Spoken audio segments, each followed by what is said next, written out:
তাহলে আমরা নিজ নিজ কাজ ব্যতি রেখেও আমরা এই প্রিয় পরমের চরণ প্রান্তে একত্রিত হয়েছি। কারণ একটাই, আমরা প্রিয় পরমকে খুব ভালোবাসি, তাই তার টানে তার কাছে বারবার ছুটে আসি। আমি ভালো থাকবো, আমার পরিবার পরিজন পারিপার্শ্বিক প্রত্যেকটা মানুষ ভালো থাকবে, তার জন্য সতের সঙ্গ করা, সৎসঙ্গের আশ্রয় গ্রহণ করা। আমরা দীক্ষা নেওয়ার সময় অঙ্গীকার করেছিলাম যে আজ থেকে প্রিয় পরমকে প্রতিষ্ঠা করাই আমার জীবনের প্রধান যজ্ঞ হোক। আর তারপর থেকেই আমরা সেই যজ্ঞে আহুতি দিয়ে চলছি। ভালো হোক, খারাপ হোক, ভুল হোক, মন্দ হোক, আমরা তার দেখানো পথে চলবার চেষ্টা করছি।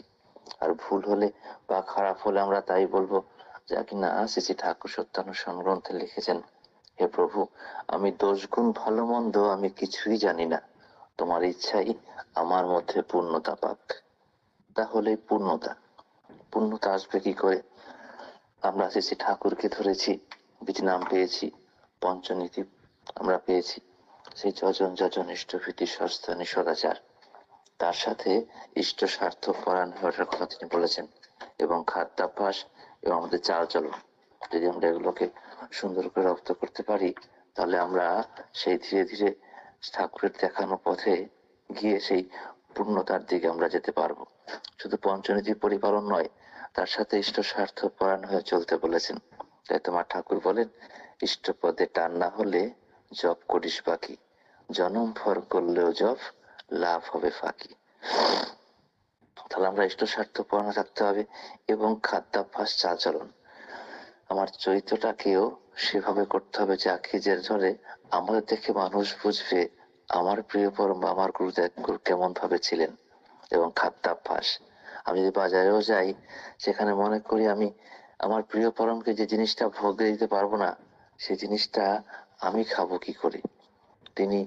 আমি তাকে ভোগ নিবেদন করছি, যা আমি খাচ্ছি, এর মধ্যে অনেক পার্থক্য। তাহলে আমি সেই জিনিসগুলোই বাজার করব, আমার ঠাকুর যেগুলো বলেছেন। আমরা যদি আস্তে আস্তে করে সেদিকটাও নজর রাখতে পারি, তাহলে আমরা ধীরে ধীরে সেই পূর্ণতার দিকে যাব। আমার ঘরে আমি আমার গুরুজন বা ছোট ছোট কচি কাঁচা যারা আছে, তাদের সাথে আমি সেমন ব্যবহারটাই করব, যে ব্যবহারটি করলে আমার ঠাকুর খুশি হন, আমার আচার্যদেব তিনি খুশি হবেন। আমরা গুরুজনদের সাথে বা ছোট ছোট কচি কাঁচা নবজাতক যারা আছে, তাদের সাথে সেই রকম ব্যবহার করতে হবে, আচার্যদেব সাথে খুশি হন। হয়তো আমি কোনো উচ্চস্বরে বা কোনো খারাপ কথা বলবো না, যেটা বললে আমার ঠাকুর অখুশি হবেন, আমার আচার্যদেব তিনিও দুঃখ পাবেন। পুজো নবীনদা তিনিও দেখবেন ওই প্রতিকৃতির ভিতর থেকে যে আমি খারাপ কাজ করছি। তাহলে আমাকে সেভাবেই চলতে হবে, যেগুলো কিনা করলে আমার আচার্য খুশি হন। আর আচার্য খুশি হলে শ্রী ঠাকুর খুশি হবেন, আর শ্রী ঠাকুর খুশি হলে তার আশীর্বাদ আমাদের মাথার উপর বর্ষিত হবে। আমরা সারাটা দিন তার আশীর্বাদ নিয়ে চলতে পারবো। এই পূর্ব পুরুষোত্তমদের জীবনেও অনেক দুঃখ ছিল।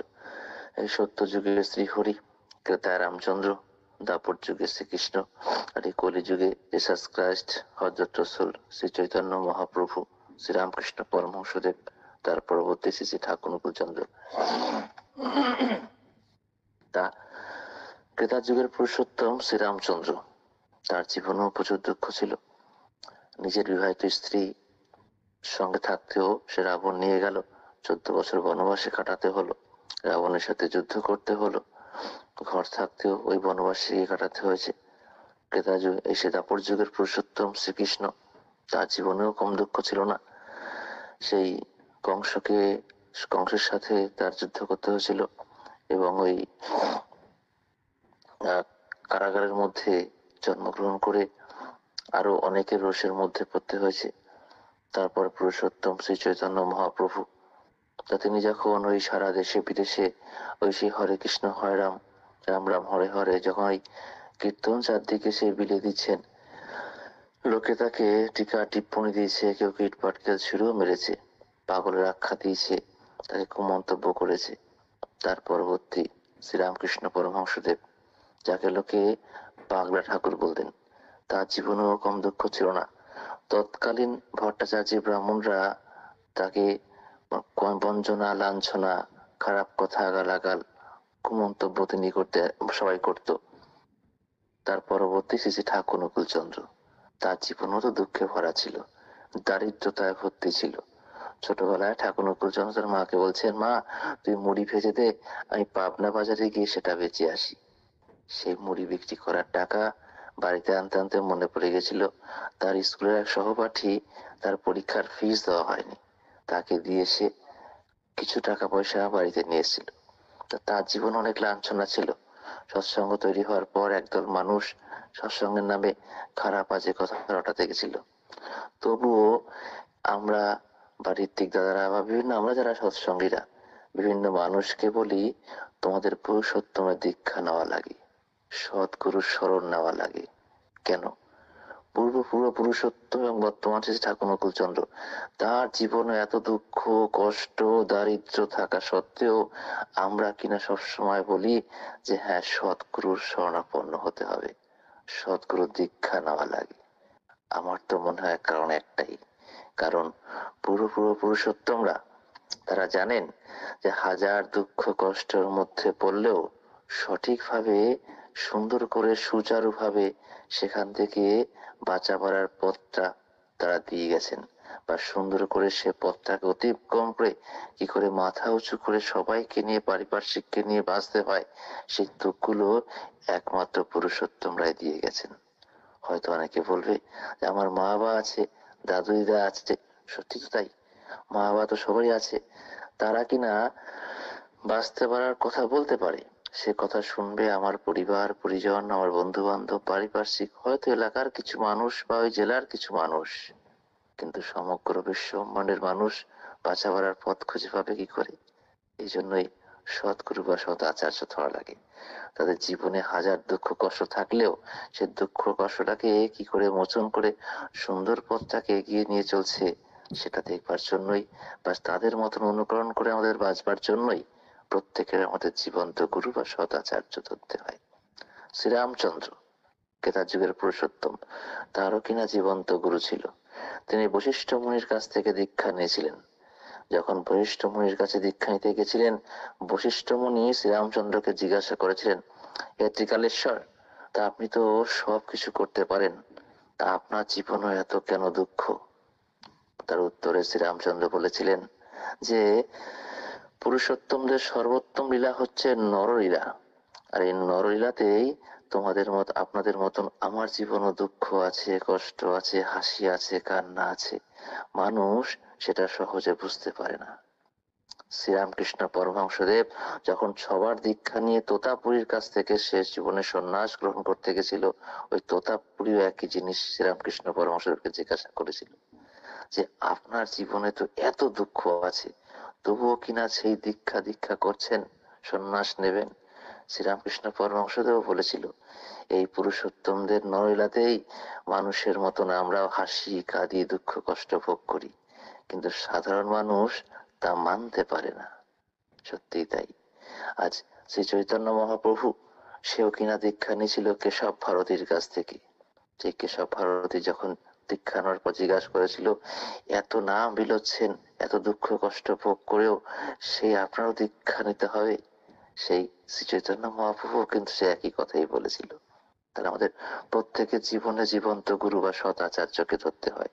আমরা ইতিহাসে শিবাজির কথা শুনেছি, রামদাসকে তিনি গুরু বলে মানতেন। যখন তার স্থাবর অস্থাবর সমস্ত সম্পত্তি ওই শিবাজি তার গুরু রামদাসকে সমর্পণ করে, প্রভু রামদাস যখন আগে আগে যাচ্ছেন, তার পেছনে শিবাজি হাঁটছেন, তার পেছনে অগণিত ভক্তমণ্ডলী বা সাম্রাজ্যের মানুষরা, প্রজারা, তারা টিকা টিপ্পনী দিচ্ছেন শিবাজিকে যে এত বড় সাম্রাজ্যের সম্রাট হয়েও যে কিনা সামনে তার প্রভুকে দিয়েছেন, আর নিজে সম্রাট হয়েও পেছনে হাঁটছেন। সেই টিকা টিপ্পণীর উত্তরে শিবাজি বলছেন, আমার গুরু আমার প্রভু যদি আমার সামনে থাকে, আমার খানা খন্দে পড়ার ভয় থাকে না, আর যদিও বা পড়ে যাই তিনি আমাকে দুহাত ধরে তুলবেন। তাই তো প্রভুর দেখানো পথে আমাদের চলা উচিত। হয়তো ডান দিকের পথটা খুব সুগম, খুব সুন্দর, আমরা হয়তো চলে গেলাম, কে না জানে যে সেখানে গেলে আমাকে হোঁচট খেয়ে পড়তে হবে, আর তুলবার জন্য কেউ থাকবে না। তাই প্রিয় পরমের দেখানো পথে যদি আমরা চলতে পারি, তাহলে আমাদের বাঁচা বাড়ার সার্থকতা। তাহলে আমরা সুন্দর পথটা আমরা পেতে পারবো, তাহলে আমাদের পথটা সুগম এবং সুদৃঢ় হবে। আরো শ্রী ঠাকুর বসে আছেন পার্লারে, সেখানে ওই রামায়ণ মহাভারত বাইবেল নিয়ে কথা হচ্ছে, ক্ষমা করবেন। তো সেখানে জনৈক এক দাদা ঠাকুরকে জিজ্ঞাসা করছেন যে ঠাকুর ওই শ্রীকৃষ্ণ দেহ রেখেছিলেন কি করে? তা শ্রী ঠাকুর কথাটা শুনে নিজের ডান পায়ের বুড়ো আঙ্গুলটার দিকে আঙ্গুল দেখিয়ে বলছেন যে ব্যাধের তীরটা এখানে এসে লাগছিল। ওই দাদাটি কিছু না বুঝতে পেরে আবার জিজ্ঞাসা করলেন ঠাকুরকে যে ঠাকুর শ্রীকৃষ্ণ দেহ রেখেছিলেন কি করে? শ্রী ঠাকুর আবার নিজের ডান পায়ের বুড়ো আঙ্গুলটা দেখিয়ে বলছেন ব্যাধের তীরটা এখানে এসে লাগছিল। তারপর শ্রী ঠাকুর অন্য কথা প্রসঙ্গে চলে গেলেন।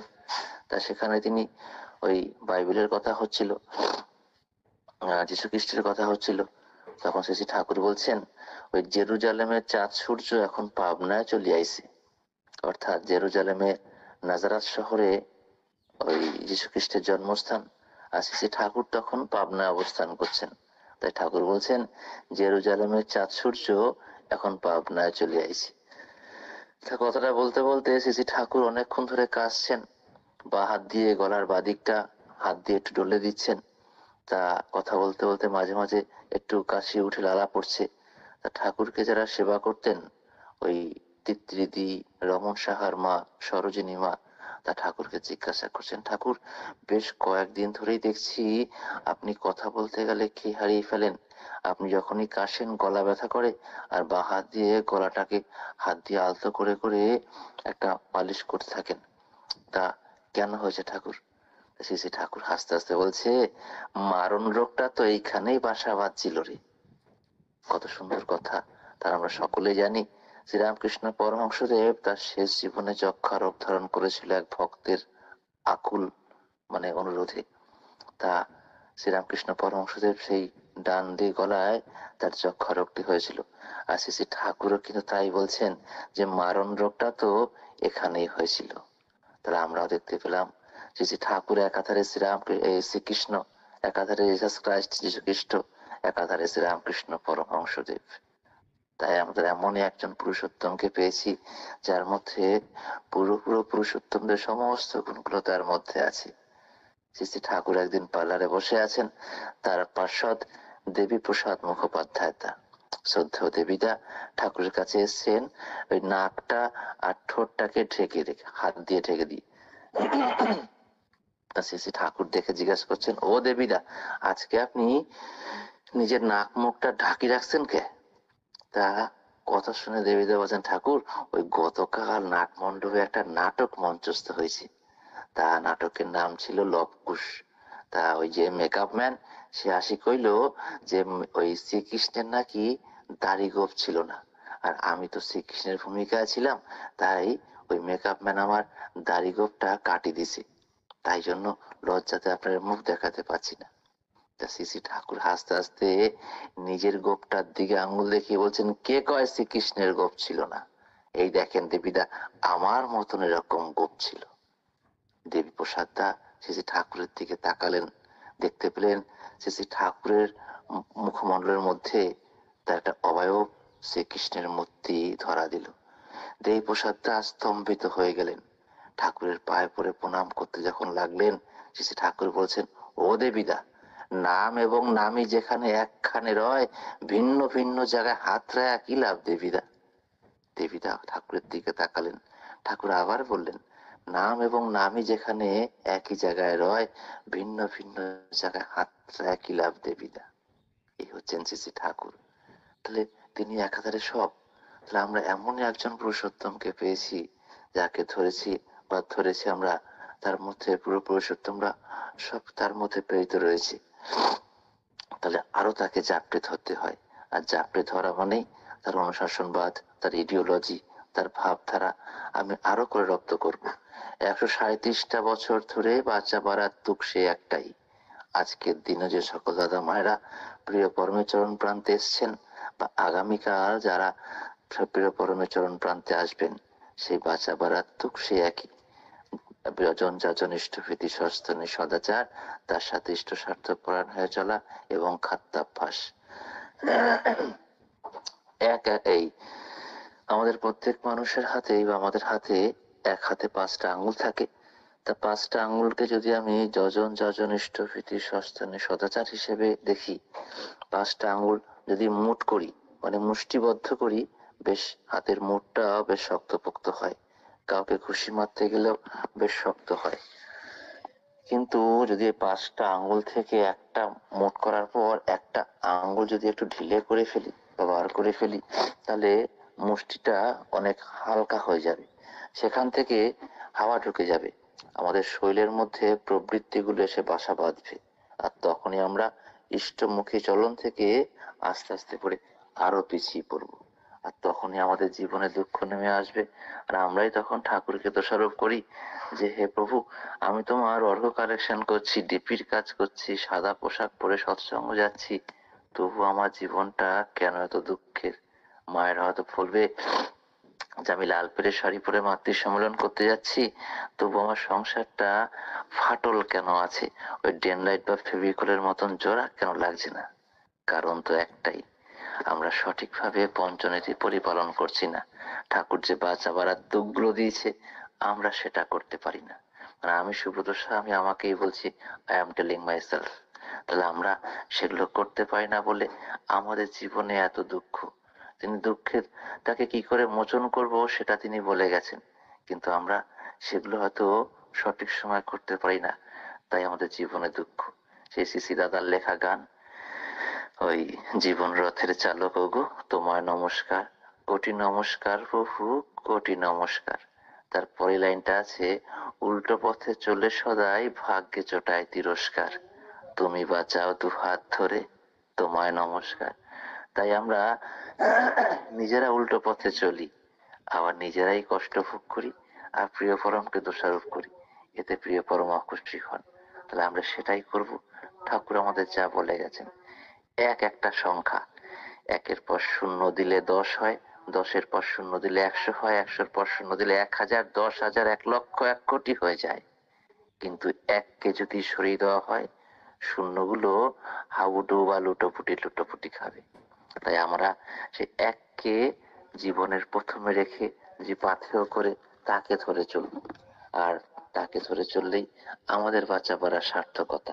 আমার কাছের মানুষ, প্রিয় মানুষ, ভালোবাসার মানুষ, মনের মানুষ, প্রেমের মানুষ, সুখের সময় দেখবেন সবাই কাছে থাকে, দুঃখের সময় কে কতটা কাছে থাকে বা কতটা দূরে থাকে সে ফিতে দিয়ে মেপে শেষ করা যায় না। কিন্তু আমার একাকিত্বের জীবনে, আমার নির্জনতায়, আমার সুখের মধ্যে, আমার দুঃখের মধ্যে প্রিয় পরম বা পরম পিতা আমার কিন্তু সাথেই থাকে, তিনি কিন্তু কখনো আমায় ফেলে যান না। তাই কাছের মানুষ, মনের মানুষ, ভালোবাসার মানুষ, প্রেমের মানুষ সবাই যে যাই থাক, আমি আমার ইষ্টকে চাপটে ধরবো বেশি করে, তাকে ভালোবাসবো সর্বোচ্চ ভালোবাসাটা, আমার স্ত্রী, পুত্র, মা, বাবা, ভাই, বোনকেও ভালোবাসবো, কিন্তু আমার প্রিয় পরমের ভালোবাসাটা হবে সবচেয়ে বেশি। তাই তো আমার ঠাকুর বলেন, ইষ্টের চেয়ে থাকলে আপন, ছিন্ন ভিন্ন তার জীবন। ইষ্টের চেয়ে কখনো আপন হতে নেই। আধুনিক যুগের ছেলেমেয়েরা বা সিনেমায় কত সুন্দর একে অপরকে ভালোবেসে বলে, আমি তোমায় ছাড়া বাঁচবো না। আরে বাবা, তাহলে অক্সিজেনটা কি করে আছে? তারা সত্যি, আমরা কিন্তু প্রিয় পরমকে ভালোবাসবো সবচেয়ে বেশি, কারণ প্রিয় পরমকে ভালোবাসার মধ্য দিয়েই আমি আমার ভাই বোন, আত্মীয় স্বজন, মা বাপ, পারিবার, প্রতিবেশী, আমার গুরু ভগিনী, গুরু ভ্রাতা, প্রত্যেককে ভালোবাসার সুখটা কিন্তু আমি পাবো। তাই জন্যই তাকে ভালোবাসতে হবে, তাকে ভালোবাসলেই আমার আর তার মধ্যে আর কেউ আসবে না। ঠাকুরও তাই বলতেন, বর্তমান আচার্যদেব কিন্তু তাই বলেন, আমি এবং আমার ঠাকুর, তার মাঝখানে যেন অন্য কেউ না থাকে, তাহলে ভালোবাসাটা ভাগ হয়ে যায়। সেই হেমকবির লেখা গান, কেহ নাই কিছু নাই তুমি আর আমি, তুমি প্রভু আমি দাস, সে রাধা স্বামী। কেহ নাই কিছু নাই তুমি আর আমি, তুমি প্রভু আমি দাস, সে রাধা স্বামী। আমি এবং আমার ঠাকুর, এর মাঝখানে কেউ থাকবে না। শ্রী ঠাকুর বড়াল বাংলায় এসে ভাবনাশ্রমে বসে আছেন, তা শ্রী ঠাকুরের কাছে বসে আছেন কৃষ্ণদা, যাকে সৎসঙ্গ জগতে আমরা কৃষ্ণ প্রসন্ন ভট্টাচার্যদা বলে চিনি। আর সে কেষ্টদাকে ঠাকুর বলছেন, ও কেষ্টদা, ওই রামায়ণে ভাইগো মধ্যে আগে পিছিয়ে কে কে যায়? তা শ্রী ঠাকুরের কথা শুনে কেষ্টদা বলছেন, ঠাকুর, ওই আমি বইয়ের ছবিতে দেখছিলাম ভাইগো মধ্যে সর্বাগ্রে শ্রীরামচন্দ্র থাকেন, মধ্যিখানে মা সীতা থাকেন, আর পশ্চাতে তার অনুজ লক্ষণ হাঁটেন। ঠাকুর শুনে বলছেন, সব জায়গায় কি একই ছবি দেখেন নাকি কেষ্টদা? কেষ্টদা চিন্তা করবে, না না ঠাকুর, ওই সর্বাগ্রে শ্রীরামচন্দ্রই থাকেন, আর মাঝখানে মা সীতা কখনো ডান দিয়ে কখনো বাঁ দিকে চলে আসে, আর পেছনে ওই তার ভাই লক্ষণ ওই মা সীতার জন্য তার দাদাকে দেখতে না পেয়ে কখনো একবার বাম কাইত হয়, একবার ডান কাইত হয়।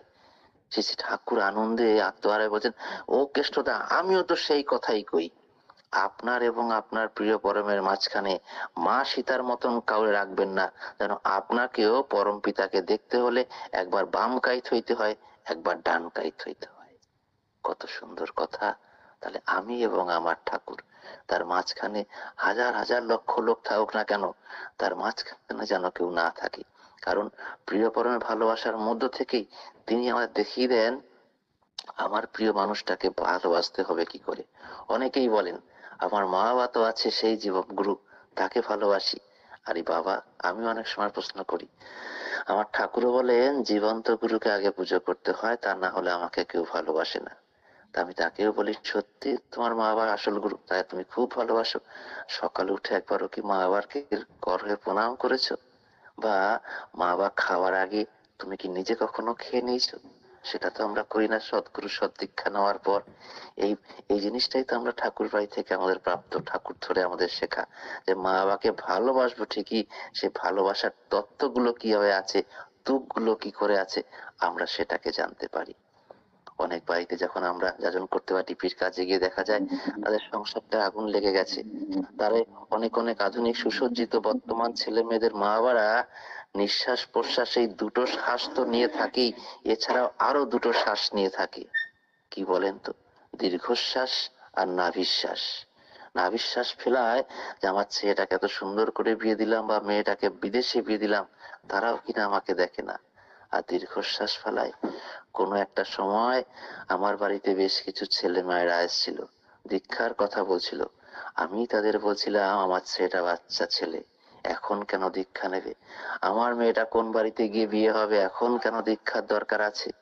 আর সেই সুসজ্জিত আধুনিক যুগের ছেলে মেয়েরা হাতে স্মার্টফোনটাকে সামনে রাখে, আর নমস্কার করতে গেলে সেই চৈত্র মাসের ডিসকাউন্টের মতন সেলে যে বিক্রি হয়, সেই ডিসকাউন্টের মতন নমস্কারটা ক্ষুদ্র হয়ে এসছে।